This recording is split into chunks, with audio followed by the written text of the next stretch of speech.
요한복음 13장 12절에서 15절 말씀 한 절씩 교도하겠습니다.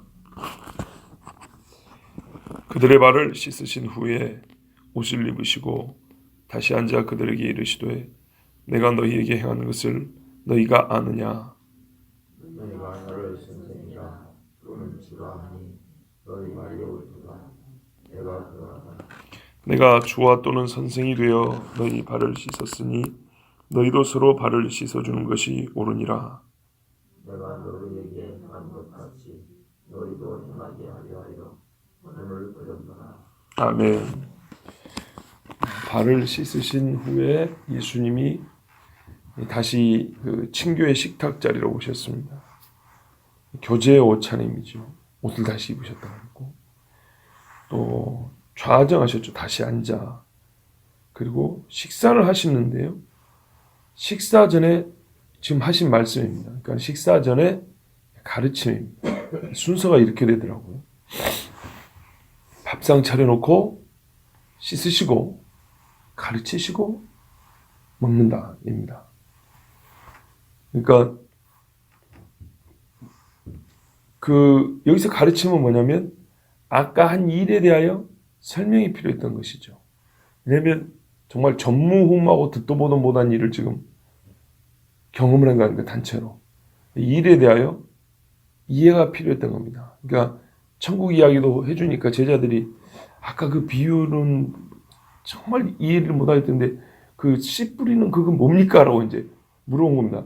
자기 그 농경사회 내지는 우리는 어부라도 농사짓는 거 다 보고 컸는데도 불구하고 그게 이해가 잘 안 됐던 거죠. 그래서 예수님이 다시 가르쳐 준 것처럼 이런 일은 안 물어봐도 가르쳐 줘야 되는. 왜냐하면 베드로가 내 발을 씻지 못하리이다 하면서 완강히 거부할 정도로 정말 엄청난 사건이었단 말이죠. 그러니까는 이 충격을 좀 잠잠케 해줄 수 있는 이 흔들리는 이 요동하는 마음들을 안정을 시켜주면서 요거를 가르쳐 줘야 뒤 보면 너희도 이렇게 행하려고 내가 본을 보였다 그랬는데 이 뭔지 알아야 나중에 할 거 아니겠습니까? 그것도 요게 그냥 행위로 끝났다면, 이렇게 발 씻어주는 봉사로 끝났다면 설명 안 해줘도 됩니다. 근데 이 안에 분명히 영적인 교훈이 있기 때문에 주님이 풀어 설명할 필요가 있었습니다. 그래서 산상수훈이나 그 배 위에서나 아니면 감람산 위에서 가르친 것처럼 이 식탁 자리에서도 앉으셔서 상당히 어떤 의미에서 좀 긴 이야기를 하십니다. 왜냐하면 뒤에 보면은 너희 중에 하나 나를 팔 것이라고 요 말씀하시는 것도 이 성찬식 전 혹은 성찬식 중에 하시는 말씀이기 때문에 말씀이 짧진 않습니다. 우리가 우스개로 밥 먹기 전에 기도가 좀 짧아야 된다 하는데 저도 그래서 밥 먹을 때는 그렇게 기도를 길게 안 합니다. 그런데 예수님 옆에 있는 제자들은 상당히 배가 고팠을 텐데 예수님은 그거를 조금 미루시고 진짜 바른 교제를 하기 위해서는 이 일에 대한 설명이 필요했기 때문에 이제 이 일을 가르쳐 주십니다. 여기서 우리가 한 가지 경험하고 이제 배우는 게 뭐냐면요. 주님이 우리에게 어떤 경험을 주시는데 우리가 그 경험들을 따로 배워야 할 필요가 있는 경우가 많다는 겁니다. 어제도 우리 밑에서 이제 식당에서 성경 공부하는데 사실은 이 책을 가지고 공부하지는 못했어요. 다른 신앙적인 얘기를 하다가 책을 가지고 공부가 됐는데 한 분이 그래요. 수년 동안 고민하는 문제를 그게 해결된 것 같은데 또 그렇고 또 그러고 그게 뭐냐면 하나님 앞에 의문 나는 게 있는 거예요. 그 하박국이 그랬잖아요. 아무리 유대인이 모자라도 저 바벨론 사람보다는 나은 것 같은데 왜 유대인인 우리가 바벨론 사람에 의해서 이렇게 침을 당하고 포로 생활을 해야 됩니까? 이 하박국의 의문인데 아마 그 물어본 분도 그 비슷한 아무리 그래도 하나님께 좀 대놓고 원망은 아니지만 좀 뭔가 좀 하소연할 것이 있는 듯한 그런 표현이었어요. 그래서 그것에 대한 대답을 했죠. 욥을 봐라. 욥을 보면 분명히 성경에 보면 욥이 그런 고난을 당할 이유가 없다 했다. 제가 지금 이번 수요일 날 설교할 게 또 욥기서거든요. 그런데 욥기의 최종 결론, 어제는 조금 더 길게 얘기하려고 생각했지만 이제 뭐 수요일 날 들려드릴 것 같으니까, 말씀드릴 것 같으니까, 하여튼 욥기의 최종 결론은 분명히 욥이 다 이해가 안 된다. 욥이 다 이해가 안 되고 욥의 친구들은 더 모르고, 그런데 최종 결론은 어떻게 나오면 그래도 하나님은 옳다이다. 그래도 하나님은 선하시다이다. 시편에 보면 여호와의 인자하심이 영원하다 그랬는데, 요거를 인정하는 신앙이 진짜 신앙인데 이게 쉽게 잘 안 된다. 왜? 내가 이해가 안 되면 하나님이 옳다는 말 잘 안 나온다. 근데 진짜 지혜자의 신앙이란 거는 성경의 지혜의 단계가 뭐냐면요, 잠언, 전도서, 욥기입니다. 갈수록 깊어집니다. 근데 제 3단계가 제일 깊은데 3단계는 이론이 아니라 실전으로 보여줘 버린 겁니다. 그렇게 나갑니다.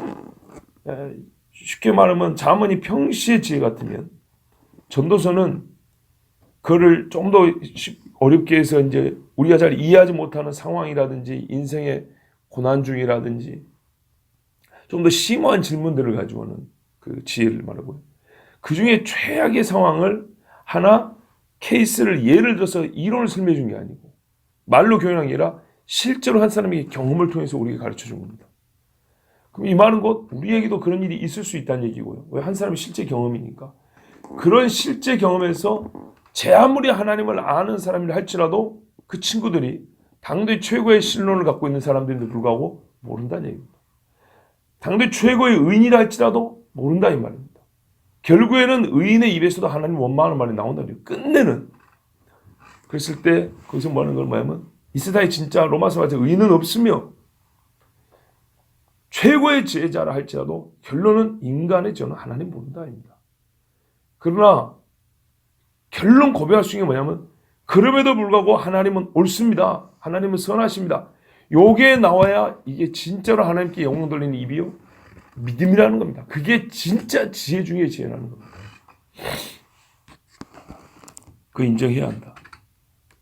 어떤 일이 있어도 하나님 앞에 힘든 일이 있어도 나 이거 힘듭니다. 나 이거 괴롭습니다. 라고 도와달라고 할 수 있지만 하나님이 이럴 수 있습니까? 이거는 미안하지만 인간에게 허용되는 말이 아니다. 괴로움에 대하여 토로하고 도와달라고 요청할 수 있지만 그렇다고 해서 하나님이 불의하다. 하나님이 뭘 모르신다. 하나님이 나한테 이러면 안 된다는 이런 식의 말은 성경이 허락 자체를 안 한다. 괴로우니까 도와주십시오. 그러나 나이가 다 모릅니다. 잘 모릅니다. 하지만 하나님은 항상 옳습니다. 이렇게 말해야 된다. 네. 그렇거든요. 예수님이 하신 일은 말입니다. 나귀 새끼를 달라 하든 그물을 던지라 하든 내가 십자가에서 죽어야 한다 하든 이해 잘 안 됩니다. 그건 무조건 옳습니다. 만약 예수님이 옳지 않은 게 하나라도 있으면 그분의 대속 죽음은 능력이 없습니다. 근데 예수님은 무조건 옳습니다. 이게 맹목적인 게 아니고 실제로 누군가를 위해서 대속 죽음을 할 수 있으려면 누군가 그 사람은 무조건 옳은 사람이야 합니다. 하나라도 그런 게 있으면 그는 죄인이지 의인이 아니기 때문에 죽는다 하더라도 자기 죄로 인해서 자기가 죽는 것이지 남을 위한 대속 죽음은 처음부터 불가능합니다. 그러므로 우리가 누군가를 나의 죄를 갚아주신 분으로 인정을 한다면 그분은 논리적으로도 무조건 옳아야 합니다. 우리를 만드시고 사랑하고 우리를 죽으신 예수님은 실제로도 무조건 옳습니다. 이렇게 무조건 옳습니다라고 인정이 되고 들으면 이제 이해가 되는 겁니다. 주님이 먼저 경험을 해주게 한 다음에 설명을 해주니까 우리가 이해하는 거지. 모든 것이 이해가 된 다음에 아 그렇군요. 그러면 경험하게 해주세요. 아 그렇군요. 믿겠습니다. 이거는 솔직히 우리 신앙생활에서 순서가 아닙니다. 인간은 그렇게 불가능하다니까요. 주문 먼저 받는 겁니다. 경험하는 겁니다. 발 내놓으면 발 씻으면 받는 겁니다. 십자가 앞에 와서 죄 씻음 받으면 바꿔보는 겁니다. 근데 이런 일도 있는 것입니까? 이런 일이 어떻게 된 겁니까? 그게 말이다 하고 성경 봐봐. 창세기부터 주면 이래서 이렇게 된 거 이렇게 나오는 거죠. 뭘 다 알고 다 들었기 때문에 절대 그렇지 않습니다. 지식이 이 아는 것이 믿음의 필수적인 건 사실입니다. 최소한 있어야 된다 했습니다. 예수라는 이름이 있어야 되고 십자가는 들어야 됩니다. 그러나 그 깊은 내막, 그 하나님이 감춰진 신비는요, 믿고 난 다음에 알게 됩니다. 그렇습니다. 이 발 씻는 것도 마찬가지예요. 발 씻은 다음에 설명을 해줍니다. 하나님이 이렇게 일을 해주시는데 발 씻는 동안에 나는 하나님을 이해할 수가 없어. 하나님이 나보다 못한 것 같아. 이러면 이 사람은 발 씻는 건 무의미해져 버린 겁니다. 그래서 발 씻으라 할 때는 내놓고 이해가 안 될 때는 주님 씻어준 건 고마운데 이게 무슨 뜻입니까? 이렇게 물어보면 됩니다. 이게 하나님이 하시는 방법입니다. 그래서 제가 어제 그랬어요. 우리의 무지를 인정해야 된다. 궁금해? 하나님이 다 가르쳐주면 이해할 능력 있나요? 없어요, 솔직히. 하나님 이게 어떻게 된 거야? 제가 정말 알고 싶습니다. 가르쳐준다 하더라도 하나님의 그 깊은 지혜에는 얽히고 설킨 그 많은 것들은 하나님은 다 보이시는데 인간은요 단선으로 보기에도 어려워요. 한 두세 가지 엮어져가지고 이렇게 됐다면 그거 이해하기도 어려워요. 이해할 능력도 없는 주제에 보여달래. 가르쳐달래. 가르쳐두면 다 이해할 수 있냐고. 불가능하거든요. 우리가 자식을 하나 키워도 엄마 아빠가 머릿속에서 다 계산 끝내고 요거는 니한테 좋은 거야. 네가 이걸 이해가 안 되지만 해야 돼. 근데 실제로 아들이 나중에서 맞다고 인정한단 말이죠. 그런데 온 세상을 다스리는 가운데 우리의 인생 전체를 보시고 정말 우리의 영혼을 위하여 하시는 그 하나님의 일을 어떻게 사람 사이에도 나이가 몇십 년 차이 날까 부모 마음을 자식이 모르는데 어떻게 인간이 하나님 마음을 알고 그걸 다 이해시켜 달라고 한단 말입니까? 그거는 정말 건방진 소리일 수도 있어요. 하나님 앞에. 그래서 중요한 거는 하나님은 옳습니다. 하나님은 선하십니다. 하나님은 나에게 좋은 것을 주시는 분입니다. 이렇게 인정을 하고 그리고 오히려 성경을 보고 하나님 하신 일을 생각을 하면 훨씬 더 믿음도 이해도 더 커질 것이다. 자, 바로 그 원리가 사실 이 말씀에 그대로 적용됩니다. 때가 되면 주님이 이렇게 가르쳐 줍니다. 우리에게 필요한 경험이기 때문에 이때를 놓치면 안 되기 때문에 발을 씻어 주셨고 베드로에게 이때가 아니면 안 되니까 어떻게 했습니까? 어떤 면서는 좀 겁을 줬죠. 상관이 없다고. 물론 말뿐인 겁은 아니었지만 실제였습니다. 그래서 베드로가 발을 씻은 다음에 예수님이 이제 이 제자들에게 특히 모범을 보여서 행하게 하려면 반드시 또 이해를 해야 되기 때문에 가르쳐 주십니다. 그래서 이게 단순한 발 씻어줌이 아니기 때문에 내가 너에게 행한 것을 너희가 아느냐라고 속에 뜻이 있다는 암시를 해주셨습니다.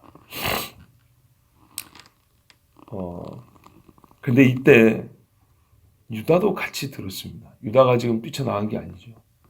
그러니까 유다는 예수님이 제자들이 주는 복음을 사실 다 받은 겁니다. 여기서 또 하나 우리가 알 수 있는 게 우리가 그 갈라디아서인가 보면 보잖아요. 형제의 범죄가 드러나거든 너희는 온유한 심령으로 그를 바로잡고 이렇게 돼 있어요. 드러나거든. 이 성경의 가르침 그대로 예수님도 유다가 자기의 이 도적됨을 드러내기 전까지는 알았지만 그대로 제자로서 대우를 해주셨습니다.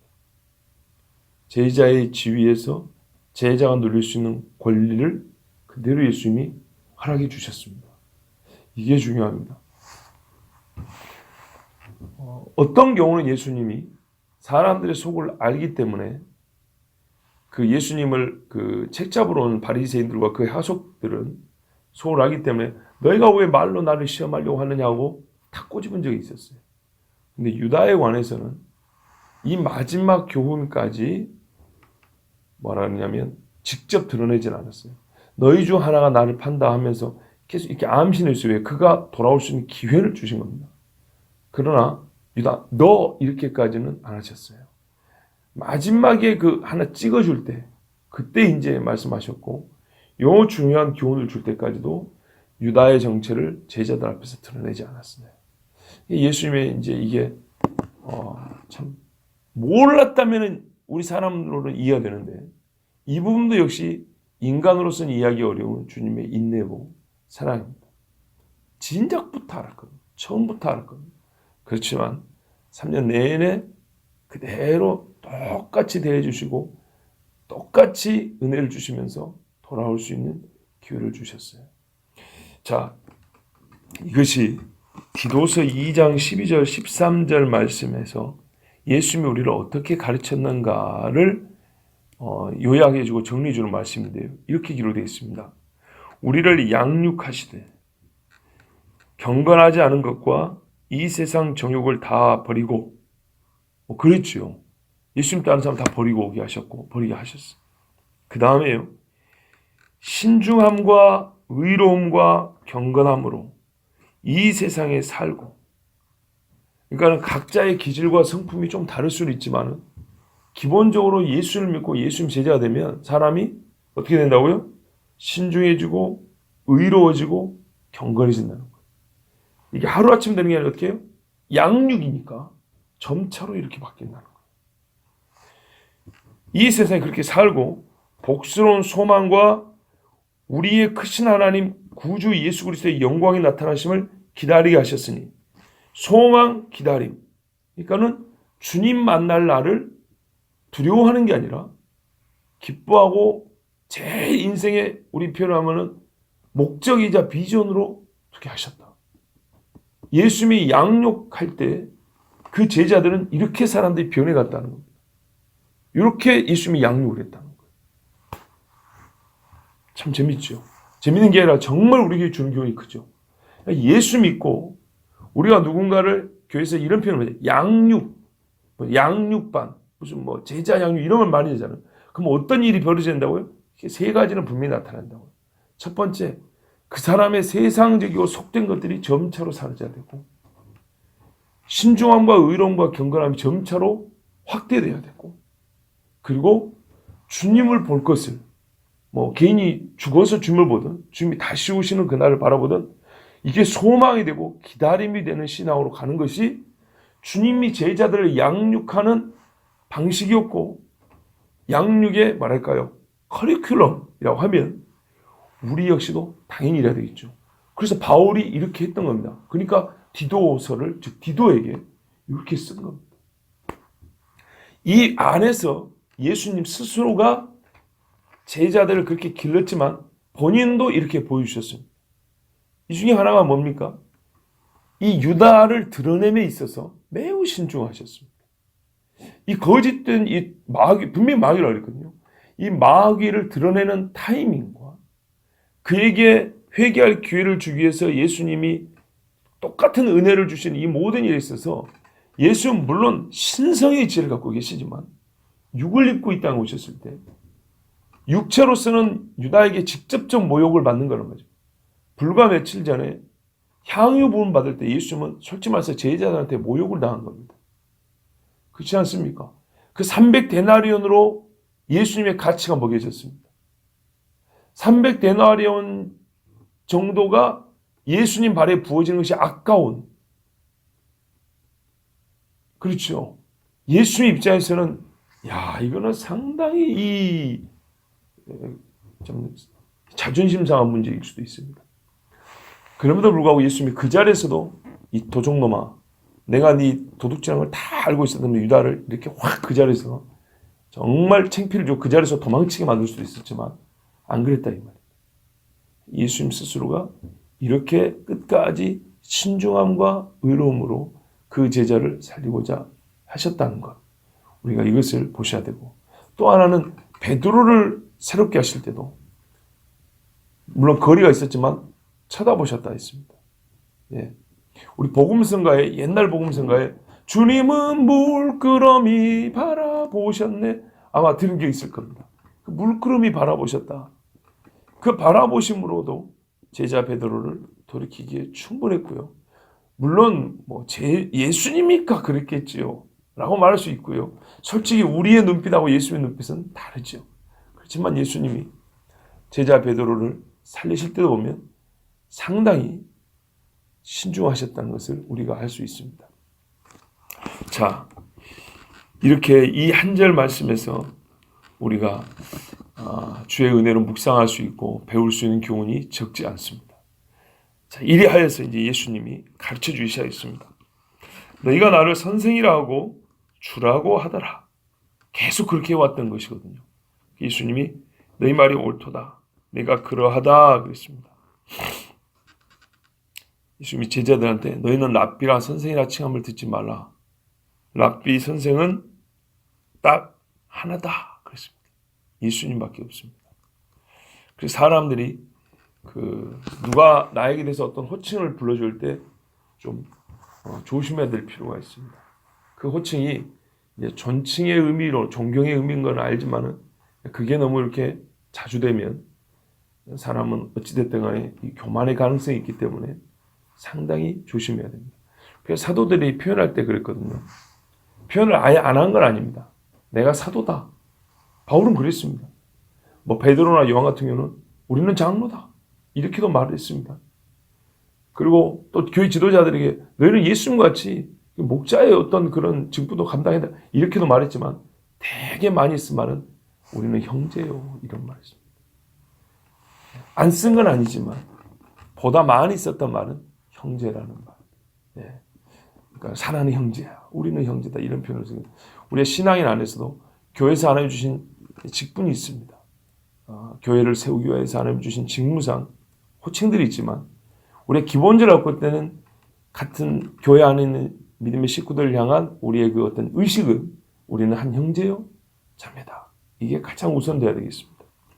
하여튼 우리 주님이 선생이라고 주님이라고 너희가 말하는데 옳다. 주는 주권자고 선생은 가르치는 자 아니겠습니까? 그러면 어떻게 되냐면 주권자로서 주님의 말은 명령을 따르는 겁니다. 상명하복 관계입니다. 선생의 자리에서는 보이는 대로 자발적으로 따라가야 합니다. 제자는. 따라가겠다고 하고 제자의 자리에 들어가는 겁니다. 요즘 선생하고 제자하고 생각하면 안 됩니다. 옛날 군대보다 더 무서운 관계로도 볼 수 있습니다. 왜냐하면 자발적으로 자기 인격을 바친 게 되니까요. 하여튼 그렇게 말했다면 내가 정말 이해하기 어려운 이 행위에 대해서 내가 너에게 명령을 하고 또는 가르친다. 이대로 해라. 이 말씀입니다. 내가 주와 또는 선생이 되어 너희 발을 씻었으니 너희도 서로 발을 씻어주는 것이 옳으니라. 그러니까 주님으로서 선생으로서 너희에게 가르치고 명하노니 내가 한 것처럼 너희가 서로 발을 씻어라. 이것은 선택사항이 아니라 옳다로 있습니다. 의로운 일이라는 겁니다. 그럼 해야겠죠. 예. 내가 너희에게 행한 것 같이 너희도 행하게 하려 하여 본을 보였노라. 내가 이거를 말로만 하지 않고 행동으로 보여준 거는 꼭 이대로 하게 하려고 본을 보였노라. 자, 그러면 우리가 해야겠죠. 근데 이제 문제는 겁니다. 12제라고 얼른 어울리지 않아요. 어울리지 않아요. 내가 너희에게 행한 것을 너희가 아느냐 하면 내막을 설명해 줘야 되는데 내막에 대한 설명은 없어요. 그렇지 않습니까? 오늘 읽은 본문 그 뒤에 16절에도 종이 주인보다 크지 못하고 보냄을 받은 자가 보낸 자보다 크지 못하다. 그 상식적인 이야기죠. 물론 이 안에도 영적인 교훈이 있긴 있는데 우리가 기대하는 바 이게 뭐냐면 하고 제가 저번에 말했던 물로 씻는 것이고 그 레위기서의 그 민수기서의 말씀에 이거 풀어서 그렇게 얘기를 주면 좋을 건데 그런 말 안 하고 내가 지금 하는 행동 내가 선생이지 주님이지 그럼 너희는 그대로 따라해라. 따라하라고 말했지 내막이 뭔지는 말을 안 해줬어요. 너희가 안 했으면 이게 뭔가 정말 우리가 목경에 본 이야기인데 뭔가 깊은 뜻이 있긴 있었구나. 이제 주님이 그걸 어떻게 가르치려고 귀를 쫑을 세웠더니 그 이야기는 없고 이대로 해야 된다 이랬다고요. 자 여러분 이거는 분명히 주님이 깨닫게 해주십니다. 뭐라면 이후에는 알리라 그랬죠. 그래놓고 당장 여기서 가르쳐준 거는 또 말이 안 맞잖아요. 분명히 이후에는 알 것입니다. 그런데 아느냐 너희가 무슨 뜻인지 아느냐 이 말은 분명히 뜻이 있다는 것을 말해주고 또 지금부터 시작해서 차근차근히 이들에게 이제 가르쳐 주실 것이고 후에 예수님이 십자가 죽으신 후에는 분명하게 알게 될 것인데 이게 단순히 발을 씻어준 것으로 끝난 게 아니다는 것을 일단은 일러둡니다. 이게 왜 그러냐면요. 이후에 신약성경에서 세족시 혹시 읽어본 적 있습니까? 없습니다. 없어요. 표현상 성찬식보다 강합니다. 성찬식은 내가 너희를 찢기는 몸이고 흘리는 피다. 그렇죠. 이것은 나를 기념하라 했습니다.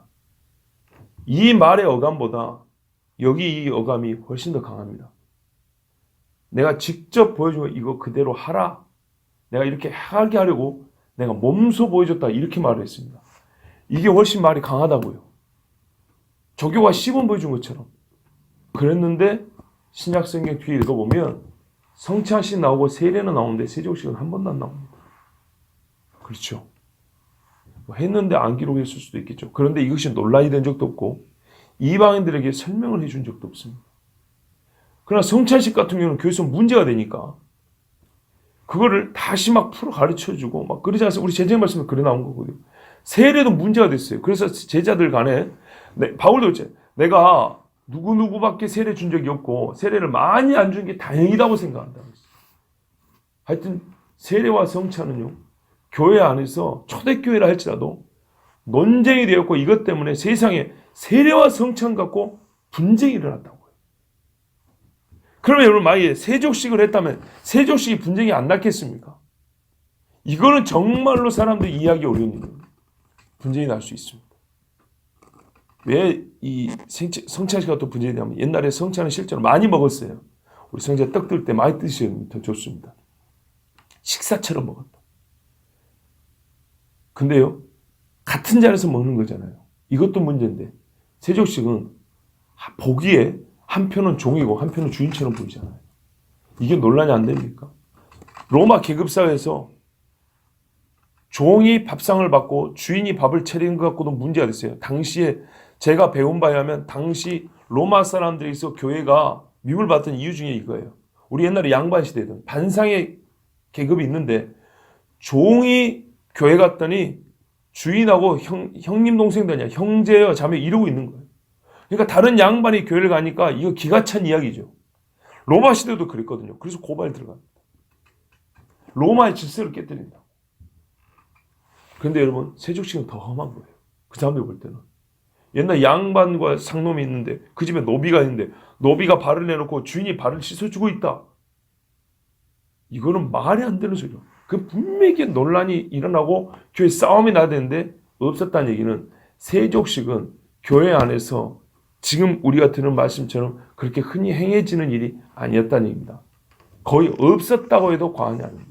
오늘날 우리는 이 행위를 가지고 서로 진짜 말 그대로 그 어떤 서비스의 차원에서 서로 하고 그러면 황소에서 참 가슴 따뜻하게 받기는 합니다. 발세준데 가슴 냉바람이 부는 사람은 없어요. 적어도 그때만이라도 사람이 따뜻해진 건 맞아요.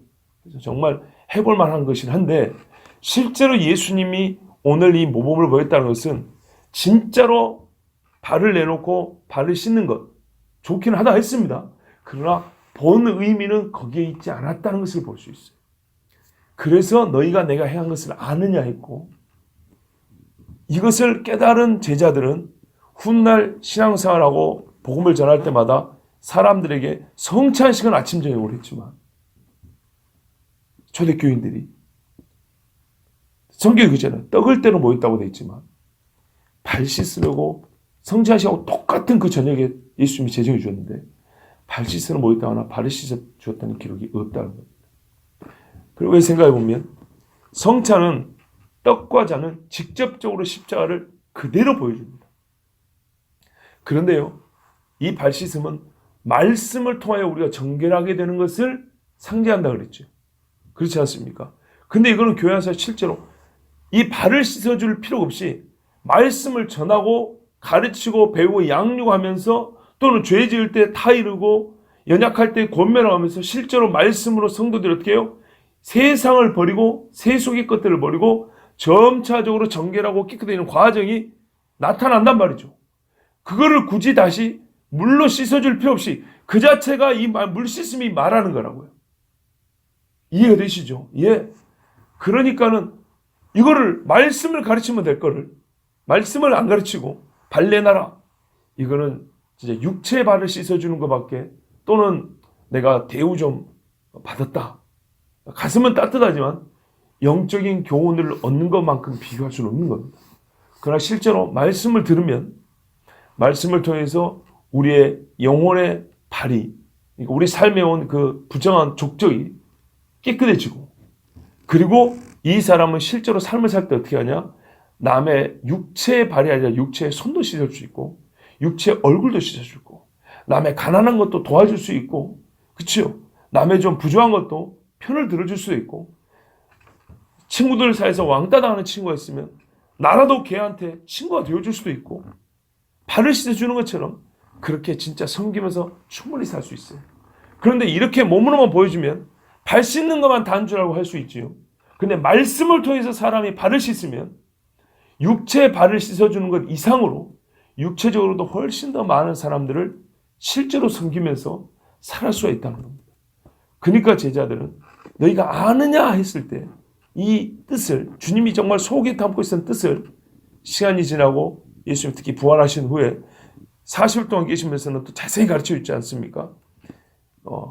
배우고 이후에는 필요시에는 발도 물론 씻을 수 있는 것이지만 하나님의 말씀으로 우리의 인생의 이 더러워진 발, 허물과 흠을 씻고 하나님의 말씀으로 신부를 준비하듯이 정결케 해서 많은 사람들 주께로 인도했기 때문에 굳이 육체에 발 씻는 문제를 가지고 교회 가서 막 그거를 계속 가르쳤다거나 또는 성찬식은 행하고 가르쳤지만 막 보는 사람들마다 등록하는 사람들을 발을 씻어줬다거나 이런 기록은 없는 것입니다. 그러나 우리가 말씀드린 대로 정말 주의 말씀으로 정결함을 받은 사람이라면 그 이상도 할 수 있지요. 이보다 훨씬 더 더러운 사람 씻어줄 수 있고요. 옛날에 그거 알잖아요. 그 감리교 원종수 원선이 정말 째제 가난한데 노숙자 집에 데려다가 거북이 등껍질 같은 때를 빗겠다 그랬어요. 그리고 그 집도 너무 아버지 안 계시고 너무 가는데 삼촌이 사준 내복 한 벌인데 그거를 어머니가 내다 입혀서 그 노숙자 할아버지 내다 입혀줬다 그랬어요. 근데 어느 날인가 그랬다잖아요. 종수야, 내가 그였다 그랬다잖아요. 말씀으로 새벽마다 그 원종수 원생이 어릴 때 새벽마다 하나님 앞에 기도하고 배운 대로 했더니 그의 육체도 그렇게 씻을 수 있었고 자기 한 벌밖에 없는 내복도 내줄 수 있었어요. 참 말하는 저부터도 이제 이렇게 전할 때 남의 간증입니다만 좀 부끄러운 이야기죠. 실제로 이렇게 말씀을 통해서 씻음 받은 사람은 발 씻음 이상 할 수 있는 것이기 때문에 일단 우리가 먼저 알아둘 건 뭐냐면 이 발 씻음이란 말씀을 통하여 우리의 영혼이 정결하게 됨, 깨끗하게 됨. 그래서 주님 가신 길을 따라감이라는 것 너희가 아느냐? 그때요. 안다는 알아야 할 내용은 바로 그것이었습니다. 이것을 제자들이 이후에 분명히 알게 되었고 그렇게 사역을 했으니 우리도 그와 같이 해야 될 것이고 아까 읽어드린 디도서와 같이 예수님이 그렇게 한 영혼 한 영혼을 양육하신 것처럼 저를 비롯해서 우리가 또 다른 우리보다 연약한 영혼들을 양육을 할 때 꼭 이렇게 해야 되겠습니다. 어떻게 해요? 발 씻음으로. 이렇게 하면 또 한 사람의 제자가 일어나는 기쁨이 교회 안에 가득할 줄로 믿습니다. 기도하겠습니다. 하나님 아버지, 오늘도 우리를 사랑하시고 우리가 다시 한번 주님 앞에 나와